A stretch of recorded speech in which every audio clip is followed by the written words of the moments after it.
Hi everyone, welcome back my YouTube channel. ಎಲ್ಲ ಹೇಗಿದ್ದೀರಾ? Hi hope ಚೆನ್ನಾಗಿದ್ದೀರಾ ಅಂತ ಅಂದ್ಕೊಂಡು ಈ ವಿಡಿಯೋ ಶುರು ಮಾಡ್ತಾ ಇದ್ದೀನಿ. ಇವತ್ತು ಅವಲಕ್ಕಿ ಗೊಜ್ಜು ಹೇಗೆ ಮಾಡೋದು ಅಂತ ತೋರಿಸ್ತಾ ಇದ್ದೀನಿ. ಅದಕ್ಕಿಂತ ಮುಂಚೆ ಯಾರೆಲ್ಲ ನನ್ನ ವಿಡಿಯೋನ ಫಸ್ಟ್ ಟೈಮ್ ನೋಡ್ತಾ ಇದ್ದೀರಾ, ಪ್ಲೀಸ್ ಸಬ್ಸ್ಕ್ರೈಬ್ ಆಗಿಲ್ಲ ಅಂದರೆ ಸಬ್ಸ್ಕ್ರೈಬ್ ಆಗಿ. ಈ ವಿಡಿಯೋ ಇಷ್ಟ ಆದಲ್ಲಿ ಲೈಕ್ ಆ್ಯಂಡ್ ಶೇರ್ ಮಾಡಿ ಆ್ಯಂಡ್ ಸಬ್ಸ್ಕ್ರೈಬ್ ಮಾಡಿ. ಹೇಗೆ ಮಾಡೋದು ಅಂತ ನೋಡೋದಾ ಬನ್ನಿ. ನಾನಿಲ್ಲಿ ಗಟ್ಟಿ ಅವಲಕ್ಕಿ ತೊಗೊಂಡಿದ್ದೀನಿ 100 ಗ್ರಾಮು. ಅದನ್ನು ಸೋಸಿ ನೀಟಾಗಿ ಎತ್ತಿಟ್ಕೊಂಡಿದ್ದೀನಿ. ಇನ್ನೊಂದು ಬಟ್ಲಲ್ಲಿ ಹುಳ್ಸೆಹಣ್ಣು ತಗೊಂಡಿದ್ದೀನಿ, ಅದು ನಿಂಬೆಹಣ್ಣು ಗಾಟ್ಲದು. ಮತ್ತು ಈ ಕಡೆ ಒಗ್ಗರಣೆಗೆ ಕಡಲೆಬೇಳೆ ಮತ್ತು ಒಣಮೆಣ್ಸಿನ್ಕಾಯಿ, ಸ್ವಲ್ಪ ಕರಿಬೇವು ತೊಗೊಂಡಿದ್ದೀನಿ. ಇಲ್ಲಿ 1 ಪ್ಯಾಕೆಟು ರಸಂ ಪುಡಿ ತೊಗೊಂಡಿದ್ದೀನಿ, MTRದು 10 ರೂಪಾಯಿ ಪ್ಯಾಕ್ ಚಿಕ್ಕದು. ಮತ್ತು ಇಲ್ಲಿ ಸ್ವಲ್ಪ ಬೆಲ್ಲ ತೊಗೊಂಡಿದ್ದೀನಿ. ಮೊದಲಿಗೆ ನಾವು ಒಂದು ಪಾತ್ರೆಯಲ್ಲಿ ಕಡಲೆಕಾಯಿ ಬೀಜನ ಹಾಕ್ಕೊಂಡು ಚೆನ್ನಾಗಿ ಹುರ್ಕೋಬೇಕು. ಈ ಕಡೆ ಒಂದು ತಟ್ಟೆಗೆ ಗಟ್ಟಿ ಅವಲಕ್ಕಿ ಮತ್ತು ರುಚಿಗೆ ತಕ್ಕಷ್ಟು ಉಪ್ಪು, ಮತ್ತು ನಾನಿಲ್ಲಿ MTR ಪುಡಿನ 1 ಪ್ಯಾಕೆಟ್ ಫುಲ್ ತೊಗೊಂಡಿದ್ದೀನಿ. ಅಷ್ಟೂ ಚೆನ್ನಾಗಿ ಮಿಕ್ಸ್ ಮಾಡ್ಕೋಬೇಕು.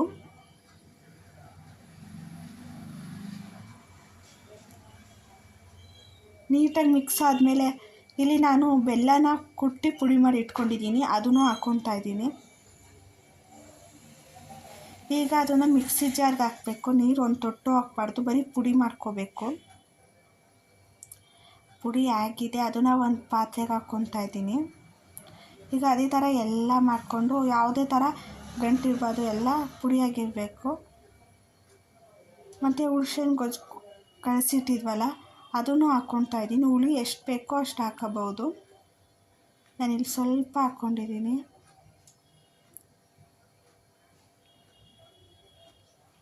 ಅದನ್ನು ನೀಟಾಗಿ ಕಳಿಸ್ಕೋಬೇಕು. ಅಷ್ಟು ನೀಟಾಗಿ ಕಳಿಸ್ಕೊಂಡಾದ್ಮೇಲೆ 1/4 ಗಂಟೆ 20 ನಿಮಿಷ ನೆನೆಸಿ ಇಡಬೇಕು. ನಾನು ಹುಳ್ಸೆಹಣ್ಣು ಹಾಕ್ಕೊಂಡು ನೀಟಾಗಿ ಕಳಿಸಿ ಇಟ್ಕೊಂಡಿದ್ದೀನಿ. ರಸ ಹಾಕ್ಕೊಂಡು ಕಳಿಸಿಟ್ಕೊಂಡಿದ್ದೀನಿ. ಈಗ ನೀಟಾಗಿ ಕಳಿಸಾಗಿದೆ. ಇದನ್ನು 1/4 ಗಂಟೆ 20 ನಿಮಿಷ ನೆನೆಸಿ ಬಿಟ್ಬಿಡ್ತೀನಿ.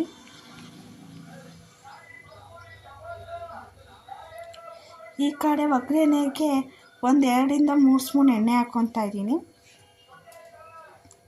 ಎಣ್ಣೆ ಕಾಯ್ತಿದ್ದಂಗೆ ಸಾಸಿವೆ ಮತ್ತು ಕಡಲೆಬೇಳೆ,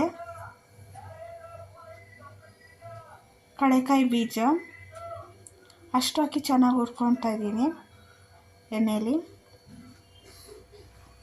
1-2 ನಿಮಿಷ ಹುರ್ಕೊಂಡಾದ್ಮೇಲೆ ಇದಕ್ಕೆ ನಾನಿವಾಗ ಕರಿಬೇವು ಮತ್ತು ಒಣಮೆಣ್ಸಿನ್ಕಾಯಿನೂ ಹಾಕ್ಕೊಂಡು ಚೆನ್ನಾಗಿ ಹುರ್ಕೊತಾ ಇದ್ದೀನಿ.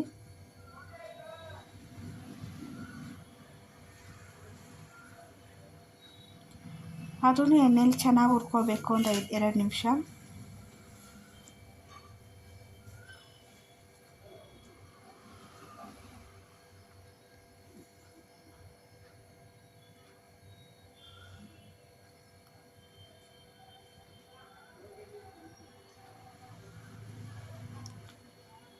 ಈಗ ಆಯಿತು.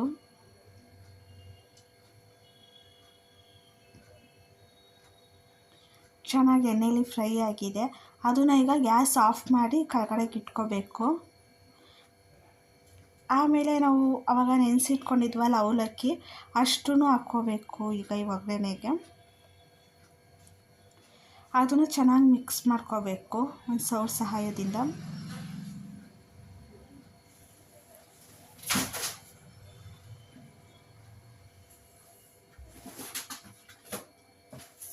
ನೀಟಾಗಿ ಕಳಿಸ್ಕೊಂಡ್ರೆ ಮುಗೀತು.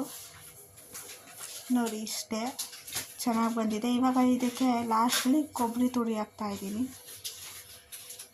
ಇದಕ್ಕೆ ಕೊತ್ತಂಬರಿ ಸೊಪ್ಪು ಆ್ಯಡ್ ಮಾಡ್ಬೋದು, ಬಟ್ ನಾನು ಆ್ಯಡ್ ಮಾಡಿಲ್ಲ, ಸ್ಕಿಪ್ ಮಾಡಿದ್ದೀನಿ.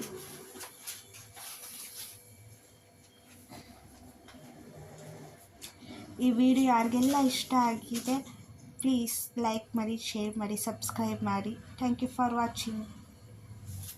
ಬಾಯ್ ಬಾಯ್.